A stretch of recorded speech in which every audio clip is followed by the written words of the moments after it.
Hello students, आज हम class 6 का लास्ट चैप्टर स्टार्ट करेंगे जो कि है chapter number 11 air around us. तो इसका ओवरव्यू देख लेते हैं हम पहले। Air is the gaseous state of matter and is present all around us. Moving air is called wind. When air moves at a slow speed it is called breeze. The earth is surrounded by a blanket of air called atmosphere.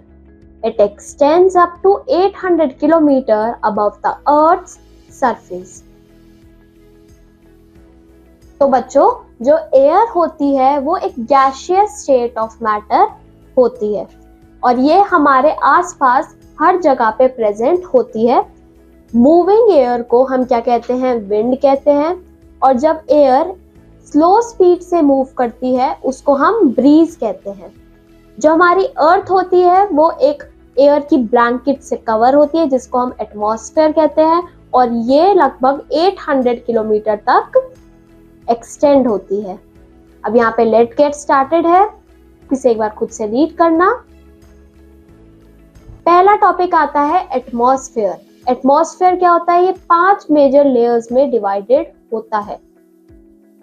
पहली layer आती है troposphere. Troposphere lower most layer होती है हमारे atmosphere की और ये अर्थ से क्लोजेस्ट होती है। ये एक्सटेंड होती है अबाउट 16 किलोमीटर अर्थ के क्रस्ट से और इसमें हमारे वाटर वेपर्स आते हैं और हमारे गैसेस के मिक्सचर आते हैं। नेक्स्ट लेयर होती है हमारी स्ट्रेटोस्फेयर। ये हमारे ट्रोपोस्फेयर के ऊपर होती है। यहाँ पे जो एयरक्राफ्ट्स होते हैं वो जनरली फ्लाई करते हैं इस लेयर में। Within this layer temperature goes higher as the height increases. तो इस लेयर में जो टेम्परेचर होता है वो बढ़ जाता है जैसे जैसे हमारी हाइट इंक्रीज होती है। The stratosphere is layered in temperature with warmer layers higher up and cooler layers further down because ozone present in it which absorbs the ultraviolet light। तो इस लेयर में हमारा क्या प्रेजेंट होता है? ओजोन प्रेजेंट होता है जो कि हमें अल्ट्रावायलेट लाइट से बचाता है क्योंकि ये उसको एब्जॉर्ब कर लेता है। नेक्स्ट लेयर आती है हमारी मीजोस्फेयर। मीजोस्फेयर थर्ड लेयर होती है हमारे एटमॉस्फेयर की। इस लेयर में जो टेम्परेचर होता है वो डिक्रीज करता है जैसे जैसे हमारी हाइट इंक्रीज करती है। यहाँ इस लेयर में जो मीटियोर्स होते हैं वो बर्न हो जाते हैं। It is the cold layer, ये कोल्ड होती है। नेक्स्ट लेयर आती है स्टूडेंट्स थर्मोस्फेयर। ये मीजोस्फेयर के बाद आती है। इन this layer temperature increases with height. इस लेयर में जो टेम्परेचर होता है वो बढ़ता है हाइट के साथ साथ। The international space orbits are present in this layer. तो जो इंटरनेशनल स्पेस ऑर्बिट्स हैं वो इस लेयर में प्रेजेंट है सारे। और ये कैसी लेयर होती है? हॉट लेयर होती है। लास्ट लेयर आती है बच्चों एक्सोस्फेयर। ये आउटर मोस्ट लेयर है एटमॉस्फेयर की और ये किससे बनी होती है? हाइड्रोजन और हीलियम से बनी होती है। अब यहाँ पे एक्टिविटी 1 आती है स्टूडेंट्स, आप इसे खुद से ट्राई करना। अब आता है एयर इज कंपोज्ड ऑफ। तो एयर में बच्चों काफी सारे मिक्सचर ऑफ गैसेस प्रेजेंट है। इसमें कौन कौन से गैसेस होते हैं? नाइट्रोजन होती है, oxygen, argon, noble gases, carbon dioxide along with trace amount of some other gases with varying quantity of water vapor। तो एयर में ये सारी गैसेस तो प्रेजेंट होती है, इसके साथ साथ कुछ क्वांटिटी ऑफ वाटर वेपर भी प्रेजेंट होता है। अब आता है बच्चों ऑक्सीजन। ऑक्सीजन वो एयर होती है जो कि हम ब्रीथ करते हैं। तो सारे लिविंग बीइंग्स जो होते हैं उनको ऑक्सीजन रिक्वायर होता है ब्रीदिंग के लिए। In plants stomata located on the lower surface of leaves are responsible for oxygen intake, whereas animals breathe through variety of organs including lungs in human beings, gill in fishes, or even through skin, as in case of amphibians.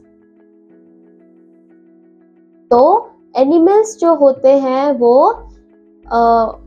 Lungs के through breathe करते हैं, जैसे कि हम human beings. कुछ जो होते हैं वो गिल्स के थ्रू ब्रीथ करते हैं, जैसे फिशेस, और कुछ जो होते हैं वो अपनी स्किन के थ्रू भी ब्रीथ करते हैं, जैसे कि एम्फीबियंस।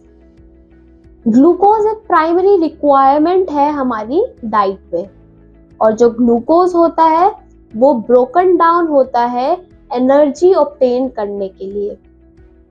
तो जो ये ब्रेक डाउन होता है ये ऑक्सीजन के थ्रू ही होता है। इस प्रोसेस को हम क्या कहते हैं? Aerobic respiration. अब यहाँ पे कुछ फैक्ट आता है। स्पेस शटल एंडेव्योर और orbiter of NASA appears to straddle the stratosphere and mesosphere in this photo. The orange layer is the troposphere, where all the weather and clouds which we typically watch and experience are generated and contained. This orange layer gives way to the whitish stratosphere and then into the mesosphere.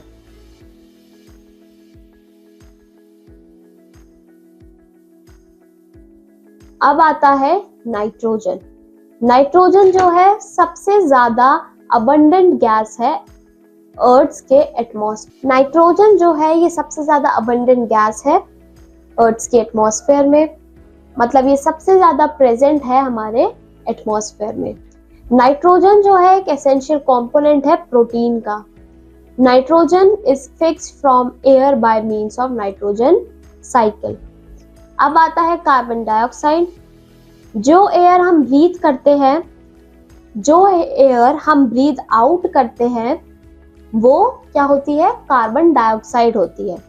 Carbon dioxide combustion support नहीं करती और ये photosynthesis में require होती है plants को। फिर आता है water vapour. Gaseous form of water is called water vapour. तो वाटर का जो गैसियस फॉर्म होता है उसको हम वाटर वेपर कहते हैं। The presence of water vapour in air is important for the water cycle in nature. तो वाटर वेपर वाटर साइकिल के लिए इंपॉर्टेंट होता है। फिर आता है डस्ट और स्मोक। डस्ट जो होता है उसमें क्या होता है? ऐश, कोल और मेटल पार्टिकल्स होते हैं जो कि इंडस्ट्रीज से रिलीज होते हैं, और जो बर्निंग ऑफ केमिकल्स होते हैं या फिर फ्यूल्स होता है वो स्मोक प्रोड्यूस करता है। इसमें कुछ गैसेस प्रेजेंट होती हैं और फाइन डस्ट प्रेजेंट होता है, और ये हमारे लिए बहुत ही हार्मफुल होता है। यहाँ एक्टिविटी 2 है स्टूडेंट्स, आप इसे खुद से ट्राई करना। यहाँ पे एक फैक्ट आता है अब, wind energy can be converted into electrical energy. जो विंड एनर्जी होती है वो इलेक्ट्रिकल एनर्जी में कन्वर्ट की जाती है। इंडिया जो है 4th रैंक पे आता है जो कि विंड एनर्जी को इलेक्ट्रिकल एनर्जी में कन्वर्ट करता है। The Muppandal wind farm in Tamil Nadu is the largest in India. तो द मपंडल विंड फार्म जो है ये तमिलनाडु में है और ये लार्जेस्ट है इंडिया का। It supplied 4000 MW electricity in 2008। अब आता है इंपॉर्टेंस ऑफ एयर। एयर की क्या इंपॉर्टेंस है? एयर जो है वो हेल्प करती है डिस्पर्सल ऑफ पॉलन ग्रेन्स और सीड में। Compressed air in the tyres of vehicles make the movement smooth. Tyres में कंप्रेस्ड एयर होती है जो कि उसे स्मूथ मूव कराने में काम आती है। Different gases individually can fulfill a number of purposes, such as nitrogen is an important component of fertilizers. Nitrogen जो है एक important fertilizer है। Oxygen can serve for artificial respiration through ventilators. Oxygen जो है वो artificial respiration के लिए use होता है ventilators पे। Windmill that is operated with the help of wind can be used to generate electricity. Windmill जो कि wind के थ्रू ऑपरेट किया जाता है वो इलेक्ट्रिसिटी बनाता है। विंड जो है बोट्स को भी सेल करने के लिए यूज होता है। Last but not the least, we can hear each other because of air only. Air is the medium for sound transmission. तो जो हम सुन पाते हैं वो भी हम एयर के थ्रू ही सुन पाते हैं, क्योंकि एयर जो है एक मीडियम की तरह काम करता है जो कि साउंड को क्या करता है, ट्रांसमिट करता है। एयर जो है वो विनोइंग में भी यूजफुल होता है।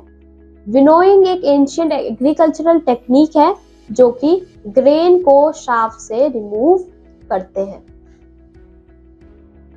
एक्टिविटी 3 है बच्चों, आप इसे खुद से ट्राई करना।